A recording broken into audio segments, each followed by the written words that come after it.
രാവിലെ തിന്നും കേട്ടോ അവർ.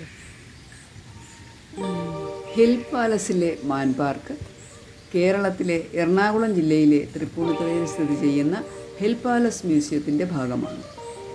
1865 പണിത ഈ രാജകീയ കൊട്ടാരം കേരളത്തിലെ ഏറ്റവും വലിയ പുരാവസ്തു മ്യൂസിയമാണ്. 54 ഏക്കർ വിസ്തൃതിയിൽ 49 കെട്ടിടങ്ങളടങ്ങുന്ന ഈ സമുച്ചയത്തിൽ പുരാവസ്തു മ്യൂസിയം, ഹെറിറ്റേജ് മ്യൂസിയം, മാൻ പാർക്ക്, പ്രാചീന പാർക്ക്, കുട്ടികളുടെ പാർക്ക് എന്നിവ ഉൾപ്പെടുന്നു. മാൻ പാർക്ക് 1992 8 സാമ്പാർ മാനുകൾ ഉൾപ്പെടെ 18 മാനുകളുമായി പ്രവർത്തനം ആരംഭിച്ചു. 2025 കണക്കനുസരിച്ച് പാർക്കിൽ 88 പുള്ളിമാനുകളും 18 സാമ്പാർ മാനുകളുമുണ്ട്. സ്ഥലപരിമിതി ഒരു പ്രശ്നമാണ്. സന്ദർശകർക്ക് മാനുകളെ വേലിക്ക് പിന്നിൽ നിന്ന് കാണാനും ഇലകൾ നൽകി തീറ്റാനും കഴിയും.